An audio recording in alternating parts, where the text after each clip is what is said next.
MBC 등 공영방송 이사진 교체 시동을 건 방송통신위원회가 2인 체제로 파행 운영되고 있다는 야권의 공세에 여당은 연일 반박에 나서고 있습니다.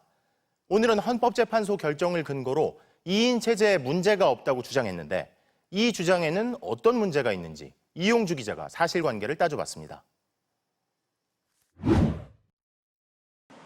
지난 5월 30일 헌법재판소는 방송통신위원회 TV 수신료 분리징수 시행령에 합헌 결정을 내렸습니다.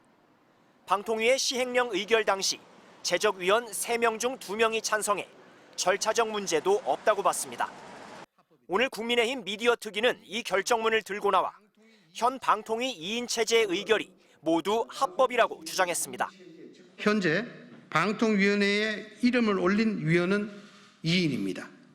따라서 제적위원 2인의 과반수에 해당하는 2인이 찬성한 모든 의결사항은 합법인 것입니다. 하지만 방통위가 수신료 관련 시행령을 의결한 지난해 7월에는 야권 추천의 김현 상임위원까지 3명이 재임 중이었습니다. 윤석열 대통령이 추천한 위원장과 위원 단 2명뿐인 현 체제와는 전혀 다릅니다. 심지어 방통위는 지난 2017년 제적위원이 3명일 때도 의결의 정당성에 의문이 제기될 소지가 높다는 취지의 외부 법률 자문을 받기도 했습니다.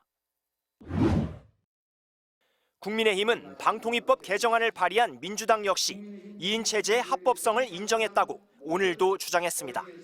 민주당 스스로도 방통위 2인 체제에 아무런 위법성이 없다는 사실을 누구보다도 잘 알고 있습니다. 위원 2명의 출석만으로 의결이 가능하다. 민주당 개정안에 가능하다는 문구를 거듭 문제 삼고 있습니다. 그러나 이 표현은 방통위법의 허점을 지적하는 대목입니다. 다른 정부기관들과 달리 회의를 여는 데 필요한 출석 의원, 즉 의사 정족수 규정이 방통위에는 없다는 걸 언급했을 뿐입니다. 전체 맥락이나 취지는 쏙 빼내고 가능이란 문구에 무척 집착을 하면서 여론을 호도하고 있습니다. 방통위법 13조 1항, 방통위 회의는 2명 이상 위원이 요구하거나 위원장이 단독으로 열 수 있다고 돼 있습니다. 그러나 지금은 위원장 아닌 위원이 1명뿐이라 회의 소집은 김홍일 위원장 단독으로만 가능하다는 문제가 제기됩니다.